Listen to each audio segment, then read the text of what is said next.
जय गणपति बप्पा। गुरु जी, आइए अब हम जानते हैं गणेश पुराण के अष्टम अध्याय के बारे में, जिसमें हम जानेंगे देवराज इंद्र के विमान का पतन वर्णन और भी। सूत जी बोले, हे शौनक। फिर चतुरानंद ने व्यास जी के प्रति राजा सूरसेन का उपाख्यान कहा, जिसे महर्षि भृगु ने राजा सोमकांत को इस प्रकार बताया। हे राजन, मध्य प्रदेश में सहस्त्र नामक एक विख्यात नगर था, जिसमें रहकर राजा शूरसेन राज्य करता था। यह राजा अत्यंत पराक्रमी, शत्रुजेता और विद्वान था। एक दिन राजा अपनी राज्यसभा में श्रेष्ठ सिंहासन पर विराजमान था।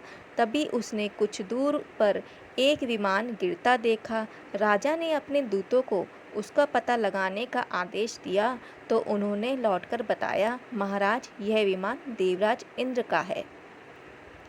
यह सुनकर राजा तुरंत वहां पहुंचा और उसने देवराज से विमान के गिरने का कारण पूछा।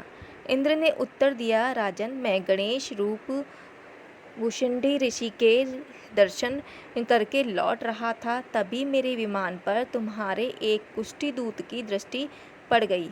उसी से यह विमान गिर गया है। राजा शूरसेन ने कहा, प्रभु, भुषुंडी ऋषि कौन हैं? उनके दर्शनों की ऐसी क्या महिमा है, जिससे आप जैसे महामहिम भी उनके दर्शनार्थ पधारे? यह सब मुझे बताने की कृपा करें। इंद्र बोले, राजन, इस वर्णन का आरंभ एक इतिहास से करना होगा। दंडकारण्य में नाभा नाम का एक अत्यंत क्रूर लुटेरा कोल रहता था। वह मनुष्य, देवता, ऋषि आदि कोई भी क्यों ना हो, सभी को लूटता फिरता था। उस दस्यु ने एक बार महर्षि मुद्गल के आश्रम पर आक्रमण कर दिया, किंतु महर्षि के भय रहित एवं सौम्य स्वरूप को देखकर उसका हृदय धड़कने लगा और हाथ कांपने लगे। उसका मानसिक उद्वेग इतना बड़ा कि शरीर से स्वेद की धारा सी बह उठी। निकट ही गणेश तीर्थ था। उसने सोचा कि शरीर में स्फूर्ति लाने के लिए पहले स्नान कर लूं।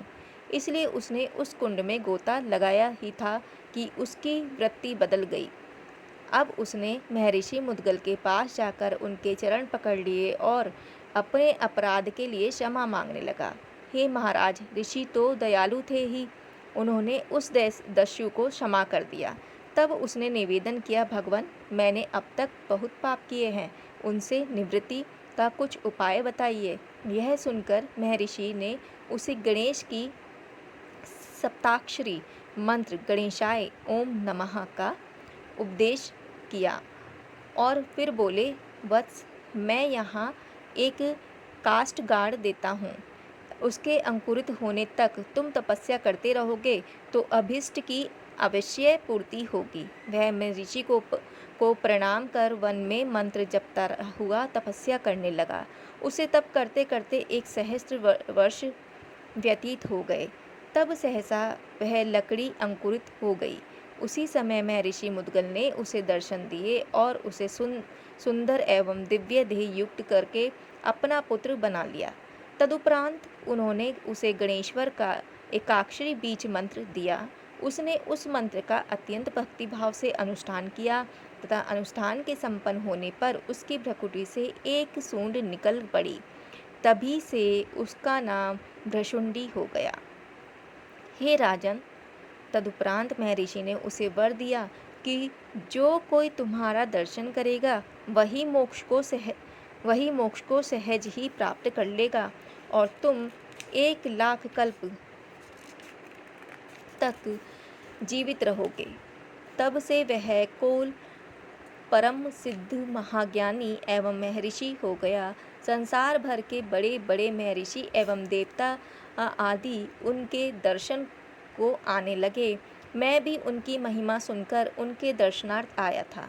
राजा शूरसेन ने यह इतिहास सुनकर पुनः पूछा, प्रभु, अब आपका यह विमान किस प्रकार उठने योग्य होगा? इस पर इंद्र बोले, राजन, तुम्हारे राज्य में कोई संकष्टी व्रत करने वाला पुण्यात्मा जब अपने 1 वर्ष का पुण्य देगा तभी यह उठेगा। आइए अब जानते हैं गणेश्वर के संकष्टी व्रत का इतिहास वर्णन। जब राजा ने पूछा कि देवराज यह व्रत किस प्रकार किया जाता है, तो उन्होंने उत्तर दिया, नृपेश्वर, मैं तुम्हें एक इतिहास सुनाता हूँ। पूरा काल में कृतवीर्य नामक एक राजा हो गया है। उसकी पत्नी सुगंधा अति अति रूपवती और साध्वी थी। उससे कोई संतान नहीं हुई। राजा ने अनेक पुत्रेष्टि यज्ञ किए तो भी कोई फल नहीं निकला। अमात्यों ने परामर्श दिया, महाराज अब तो निवास पूर्वक तपश्चर्या कीजिए। राजा को परामर्श उचित प्रतीत हुआ। उसने अमात्यों को राज्य की रक्षा का भार सौंपा और पत्नी सहित वन में चला गया। इस प्रकार दंपति घोर तपस्या करने लगे। एक दिन नारद जी पितृलोक गए थे, तो वहाँ उनकी भेंट कृतवीर्य के पितरों से हुई। उनके कुशल क्षेम पूछने पर नारद जी ने कहा कि कृतवीर्य को जब तक स्वर्ग की प्राप्ति कराने वाले पुत्र की प्राप्ति न होगी, तब तक वह पत्नी सहित कठिन तप करता रहेगा, और यदि पुत्र की प्राप्ति न हुई तो वह इसी प्रकार अपने प्राण दे देगा। तदुपरांत देवऋषि यमलोक में पहुँचे। वहाँ उन्होंने भृशुंडी ऋषि के माता पिता को अग्नि में कुंभी पाक में दग्ध होते हुए देखा। उनको बड़ी दया आई।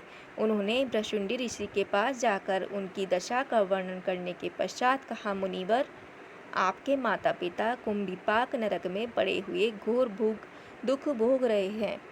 उनके उद्धार का कुछ उपाय कीजिए। तब भृशुंडी ऋषि ने अपने संकष्टी व्रत का पुण्य सभी पितरों के लिए दिया, जिससे उनके माता पिता सहित अन्य सब पितृ भी मुक्त हो गए। राजा ने पूछा, हे देवेंद्र, आपने भृशुंडी के पितरों के मुक्त होने का वृतांत तो कहा, किंतु कृतवीर्य के विषय में आपने यह नहीं बताया कि उसके पितरों ने नारद जी को क्या उत्तर दिया।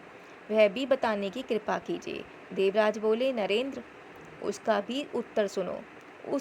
उन राजा के पिता ने नारद जी से तो यह कहा कि उसका उपाय करेंगे, और फिर वह तुरंत ही ब्रह्मा जी के पास गया और उन्हें प्रणाम कर निवेदन किया, ब्रह्मा, मेरा पुत्र तो अत्यंत धार्मिक और ईश्वर भक्त है, उसको पुत्र की प्राप्ति क्यों नहीं हुई। यह सुनकर ब्रह्मा जी बोले, तुम्हारे पुत्र ने पूर्व जन्म में ब्रह्महत्या की थी। वह नंदुर नामक नगर में निवास करता था। उसने धन के लोभ में 12 वेदज्ञ ब्राह्मणों को मार डाला और उनका धन लेकर अपने घर आ गया। उस दिन माघ कृष्णा चतुर्थी थी तथा जब वह घर आया था, उस समय चंद्रोदय हो चुका था। उसने अपने समस्त परिवारी जनों के साथ बैठकर अपने पुत्र गणेश को पुकारा। जब वह आ गया तब सभी ने भोजन किया। तदुपरांत उसकी मृत्यु हो गई। हे राजन, उस दिन वह दिन भर भूखा रहा और गणेश का उच्चारण कर भोजन किया। उसे संकष्टी चतुर्थी में दिन भर भूखे रहने से व्रत का और गणेश उच्चारण से नाम स्मरण का पुण्य प्राप्त हो गया, जिसके फलस्वरूप तुम पुण्यवान नरेश के यहाँ उसका जन्म हुआ और तुम्हारे पश्चात उसे राज्य पद की प्राप्ति हो गई। अब यदि वह संकष्ट चतुर्थी का व्रत करे तो उसकी ब्रह्म हत्या छूटकर पुत्र लाभ हो सकता है। यह सुनकर कृतवीर्य का पिता अपने स्थान पर लौट आया और अपने पुत्र को संकष्ट चतुर्थी व्रत करने की स्वप्न में प्रेरणा दी। तब राजा ने यह व्रत करके गणेश जी का और चंद्रमा का पूजन किया, जिसके प्रभाव से उसे सुंदर पुत्र की प्राप्ति हो गई। जय गणेश जी।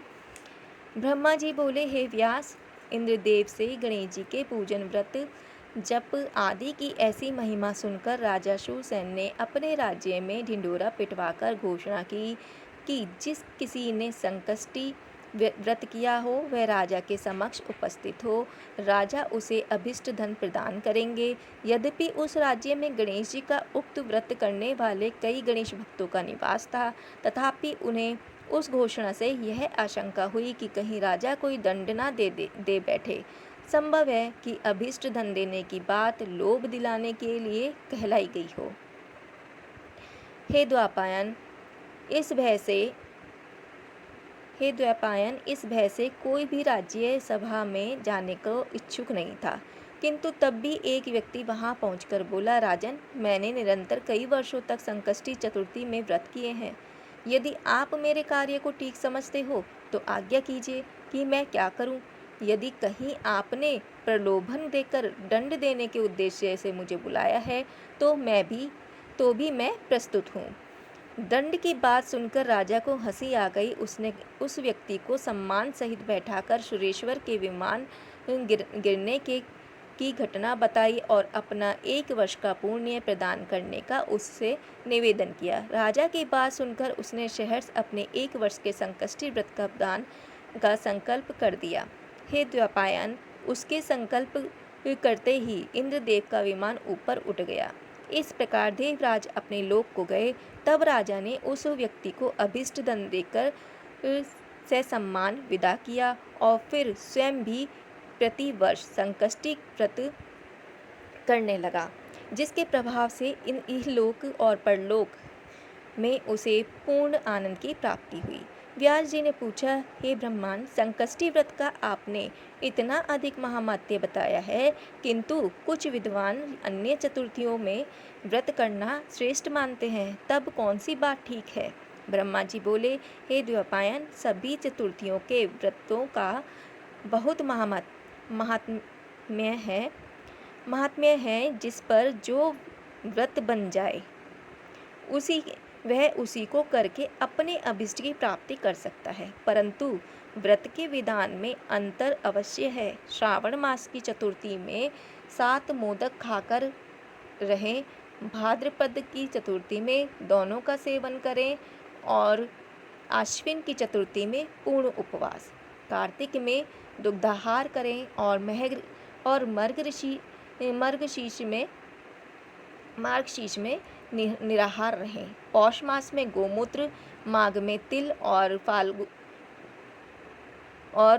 फाल्गुन में घृत शर्करा सेवन करें। चैत्र में पंचगव्य, वैशाख में सतपत्र, ज्येष्ठ में केवल घृत और आषाढ़ में केवल मधु खाना चाहिए। यह प्रत्येक मास की चतुर्थी के व्रत का विधान मैंने तुम्हें बता दिया है। जय गणपति बप्पा। जय गुरु जी। अभी तक का 8वां अध्याय गणेश पुराण का आज यहीं समाप्त होता है। जय बप्पा, जय गुरु जी।